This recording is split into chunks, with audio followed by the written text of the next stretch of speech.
Corazon hija kantawtriċi li hija attiva fix-xena tal-mużika Maltija għal diversi snin. Bejn 2007 u l-2016 Corazon rebħet il-Festival Tulanja tal-Pop Urban Arbit u għal diversi drabi rebħet ukoll il-premju tal-aqwa interpretazzjoni. Fl-2016 hija ġiet l-ewwel post bil-kanzunetta x'se jsir, il-mużika u l-lirika tagħha kienu miktubin minn Corazon stess. U fl-2014 kien hemm it-tnedija tal-album tagħha Hawnien, il-lirika u l-melodija ta' 11 il-kanzunetta fl-album kienu miktubin minn Corazon. Grazzi ħafna Marilu tal-introduzzjoni, fil-verità inħossni xkejkna ħafna ħdejn il-kelliema li kienu qabel ġifieri.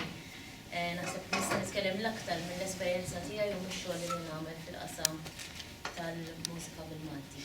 L-ewwel nett jiena tlabt biex nitkellem illum dwar l-irsil Malti bħala medju mużikali. U ngħatajt l-opportunità li nitkellem dwar dan is-suġġett fera fejn pereżempju Calvin Harris joħroġ kanzunetta fejn 4 minuti. Pero l-unika kliem li juża fiha huma tnejn, My Way. U tagħmel 4 minuti tisma' hekk, jew pereżempju mbagħad trid titla' fil-klassifika u tikkompeti ma' oħra li nisma' nieħolqu r-radios l-unika kliem li jużaw fost ħafna ritmi jkun hemm il-frażi I'm feeling sexual pereżempju. U mbagħad tkun qed tikkompeti ma' oħra li t-tema tagħha bħalissa qiegħda nvoga ħafna hija 24 Karat Magic in the Air. Li għad nisista ma' fimx eżatt x'jiġifieri. U allura nitkellem dwar l-irsil Malti bħala medju mużikali f'dinja f'xena internazzjonali fejn kważi lanqas l-aktar lingwi li jitkellmu l-aktar ammont ta' nies fid-dinja mod jagħtaw ta' importanza. Nitkellem dwar l-irsil Malti bħala lingwa li hija mitkellma minn anqas minn 9,000,000 ruħ f'din ix-xena. U allura tibda tgħid tagħmel sens li aħna qed niddiskutu dan is-suġġett. Insomma, nsertajt waħda minn dawk il-bolok li nemmen li iva. U dedikajt ħafna ħin f'ħajti, enerġija, flus ukoll biex naħdem fuq album ta' kanzunetti oriġinali bil-Malti u ħafna aktar sforz, naħseb dak l-akbar sforz fil-verità li nwasslu lill-pubbliku li nagħmlu ftit attraenti biex jintlaqa min nies in ġenerali. U ma kontx l-unika waħda ġifieri qabli u warajja kien hemm u nispera li tkun hemm ħafna bolo oħrajn li jemmnu din it-tip tal-lum. Ovvjament wara dawn is-suċċessi tal-hits internazzjonali jkun hemm kampanja qawwija ta' marketing li jkun kostanti, l-logħba tal-immaġni li llum saret tagħmel id-differenza kollha, u hawnhekk l-għan aħħar dejjem ikun il-kummerċ, jiġifieri li kanzunetta bija tista' tagħmel il-flus u ssir miljonarju. U dawn il-kanzunetti nażżar dan ngħid ukoll forsi jilħqu dan l-għan u dan l-għan biss. Verità, ftit nara valur iktar fihom. Imma nemmen ukoll li fid-dinja mużikali hemm ħafna iktar linji milli l-linja kummerċjali. U pereżempju semmejna llum ħafna il-linja tal-festivals. Pereżempju il-Festival Anja tal-Poplu eżempju ċar ta' festival illi dejjem mill-bidu tiegħu ta' spazju lill-kelma. U anki l-importanza li dejjem Father Morris dejjem ħambaq fuqha illi il-mużika ma toħnoqx il-lirika jew il-kelma. Lili minn festivals hemm ħafna artisti oħra li llum kienu u għadhom joħolqu lirika u mużika valida ħafna bil-Malti semmejnihom, New Quarry, The Tramps, Monte Bums, Freddy Portelli, illum għandna The Travelers magħna, Kafena, Kantillena u bost oħrajn insomma biex ninsa. Ovvjament il-prodott Malti tjib mal-mija ta' żmien. Jekk il-prodott huwiex sostenibbli, ngħid dibattibbli. U kultant ngħid ukoll imnalla jkun hemm imħabba għaliex kieku ma nagħmlu xejn. Imma dwar dan nitkellem aktar tard. F'dan il-vjaġġ tiegħi ta' kitba u ta' pubblikazzjoni tal-album dejjem staqsejt li nnifsi x'linja għandi nieħu l-iktar meta nażel it-tema tal-kanzunetti tiegħi. U x'jixraq l-aktar, x'ikun l-aktar denju li nikteb dwaru. U kont dejjem nistaqsi, il-kanzunetti għandhom ikunu riflessjonijiet tas-soċjetà u tal-kultura li fiha ġew prodotta, jew inkella viċi versa, jiġifieri il-kanzunetti jrid tkollhom dan l-iskop li kważi jbidlu li jaffettwaw is-soċjetà. L-istoriċi ta' spiss jużaw il-kanzunetti biex ipinġu immaġni aktar ċara li għal dak li diġà jkun jafu dwar l-istorja u l-kultura ta' pajjiż. Hemm kanzunetti li jservu biex jaqdu gruppi ta' nies, pereżempju biex jesprimu emozzjonijiet komuni, identità, solidarjetà. ċertu kanzunetti anke barranin isiru innijiet ta' ġenerazzjonijiet, pereżempju Bob Dylan, Blowing in the Wind, kien himnu tas-sittinijiet, jew inkella Imagine fi żminijiet ta' kriżi titkanta Imagine li kienet kanzunetta fis-sebgħinijiet li kienet kważi innu ta' solidarjetà ta' ħsieb ukoll. Iżda dawn l-idejat, ġifri li l-kanzunetti bil-forsi jridu jaffettwaw is-soċjetà, jridu jkunu kanzunetti jtuna identità, solidarjetà, jinsew jinjaraw elementi importanti. U da jiġifieri li l-kanzunetti jridu jkunu miftuħa għall-espressjoni personali, għall-interpretazzjoni personali. Kanzunetta mhux bil-fors tinftiem minn kulħadd l-istess, mhux bil-fors tgħidlek kollox mill-ewwel, mhux sempliċement kristallizzazzjoni ta' mument wieħed. Peress li bosta mill-kanzunetti tiegħi jinkitbu fil-verità l-anja tal-poplu, kien faċli ħafna lija li naqaf din in-nassa ħellu. Fl-isfond tal-kompetizzjoni tal-anja tal-poplu hemm il-ħsieb li l-kanzunetta għandha ddur madwar is-soċjetà u allura li l-kanzunetta b'tema soċjali fir-rigward ta' dan il-festival hija aktar elevata minn kanzunetta ta' ġeneru ieħor. Meta beda dan il-festival, din it-tema soċjali kienet tiġi interpretata mill-kantawturi u l-awturi biex tfisser kritika jew nuqqas taqbil mas-soċjetà. Ħafna drabi kienu kun hemm ħafna kanzunetti ta' protesta u jien dawn nħobb naqsamhom f'żewġ ġeneri. Dawk il-kanzunetti li kienu ta' protesta u kienu fl-istess ħin li tista' tkanta magħhom, allegrużi, divertenti. Għandna lil Filippa Wick niftakar il-kanzunetta tiegħu X'importani, per eżempju, mbagħad kien hemm it-teatru ta' Enzo Guzman li kienet ta' dan l-istil, Pajjiż ta' Mickey Mouse li kien ikanta John Bandi u oħrajn. Mbagħad kien hemm l-istil ieħor li pereżempju kien jikseb ħafna fih Walter McCallum, eżempju in-nofsinhar li hija ħafna iktar sobrija, imma xorta hija kritika għas-soċjetà. Il-professur Norman Mifsud li tkellem qabel kien qal f'intervista li l-kanzunetta Maltija fil-passat meta kienet għadha fit-tfulita żviluppat b'temi lokali, każalinghi, folkloristiċi jew ċajtiera dan li qalu għalkemm ma dawmitx ma trawmet kanzunetta aktar attwali u aktar impenjata li fih il-Festival tal-YTC kellu sehem ewlieni. U dan jiġed ukoll dak li kont ngħid iktar kmieni. Sfortunatament illum inħoss jiena li nieħu sehem fih illum illi dan il-festival naqqas ħafna minn dawn il-kanzunetti ta' protesta. Kultant inħoss illi l-kantawturi u l-awturi qed jiskrivu fil-kumdità ta' dak li jinsejħilhom kanzunetti deskrittivi. Kanzunetti li lan tagħhom ikun li jiddiskrivu sitwazzjoni aktarx realtà ixeni. Il-kritika tiegħi f'dan is-sens hija li dawn il-kanzunetti jkunu ftit fjakki mill-kreattività neqsin mill-metafora u l-emozzjoni u jservu biss ta' ritratt ħafna drabi ta' dellijiet tas-soċjetà tagħna, ġifieri nitkellmu dwar dak li huwa negattiv. Nemmen bi kbiri li għandna nimxu l-bot minn din l-idea, tajjeb li jkollna dawn il-kanzunetti għax ktibt minnhom anke jien, mela le, iżda mhux biss. U din il-frażi nisraqa lil waħda mill-poeti li nħobb jien, Marja Grega Nadu li għandha ktieb ta' poeżiji li semmitu hekk. Għaliex nużaw ukoll għaliex hija waħda mill-poeti li ma dejqitx titkellem fuq temi diffiċli, profondi, femminili, illi il-poeti klassiċi pereżempju kienu jarawhom bħala suġġetti ta' skandlu.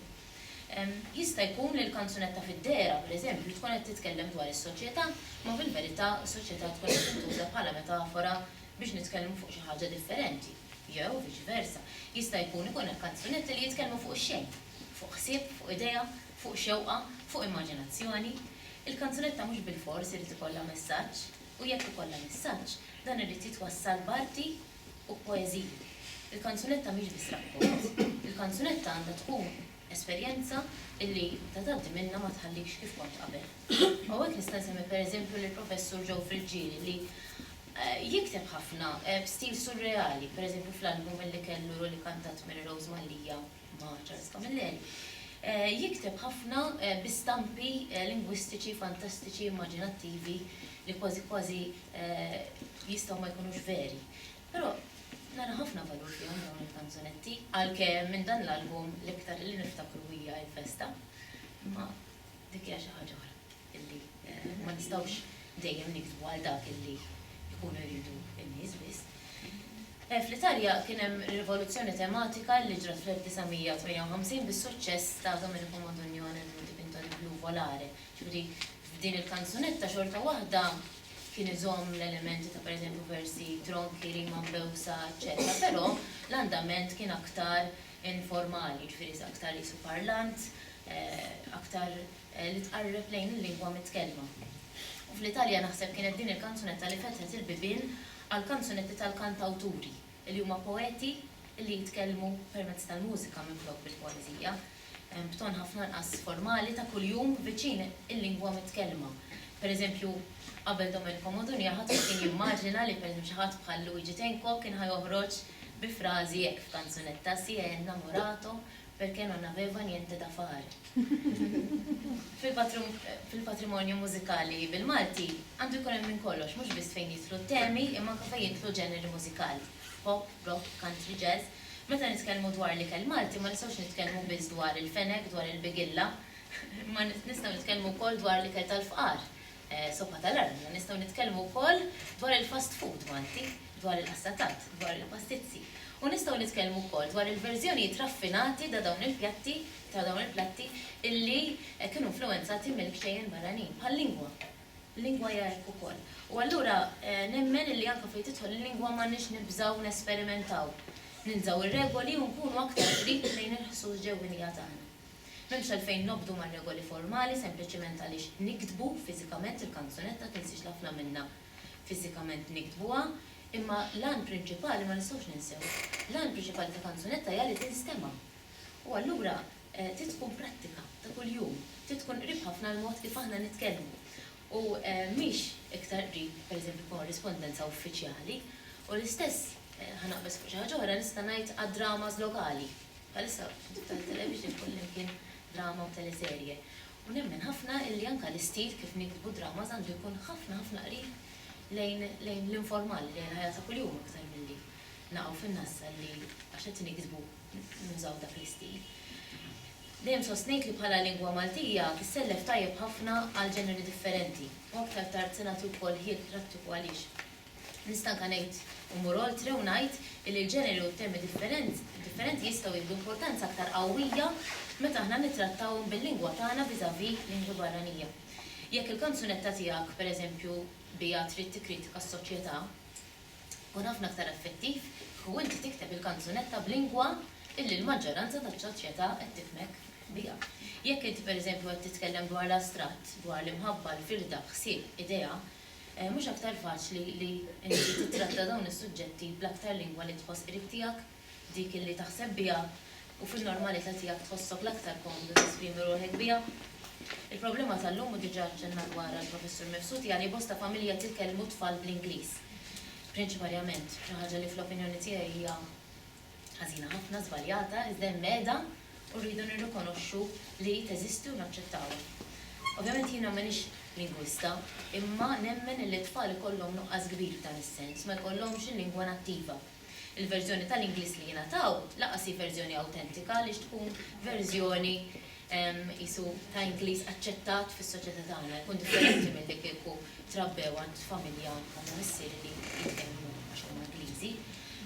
U t-tfal jiċċaħdu mill-opportunità li jkollhom tassew lingwa nattiva li jħossu tagħhom li taqdihom bl-espressjonijiet l-aktar fini u sottili tagħha. Kultant anke s-sensittività bejn forma waħda ta' kelma u oħra tagħmel differenza f'kanzunetta. L-isfortuna ta' dan li minn pajjiż li huwa diġà żgħir minnu hemm porzjon tas-soċjetà illi ma jingħatawx lodda sewja biex jesprimu ruhom bil-Malti in ġenerali, mhux biss fil-kanzunetta. Nazzar dan ngħid ukoll li ovvjament ma jiġux trasmessi l-imħabba u r-rispett lejn il-lingwa tagħna. U allura din in-nuqqas ta' ġibda u interess ibedhom anke milli japprezzaw ix-xogħol ta' ħaddieħor f'dan il-qasam. Ħasra. Għaliex jiena dejjem ngħid li jien għandi x-xogħol jiena ngħatajt din il-lingwa mitwelid biex inkun nista' nuża bħala għodda u biha nesprimi ruħi. Mingħajr il-Malti jien ma nkunx kantawtriċi żgur għaliex bl-Ingliż ma niktibx daqshekk sabiħ u daqshekk b'aġilità u komdità. Il-Malti jekk tkun tafu sew u tħossu tiegħek jitpresta ruħu tajjeb ħafna għall-kitba.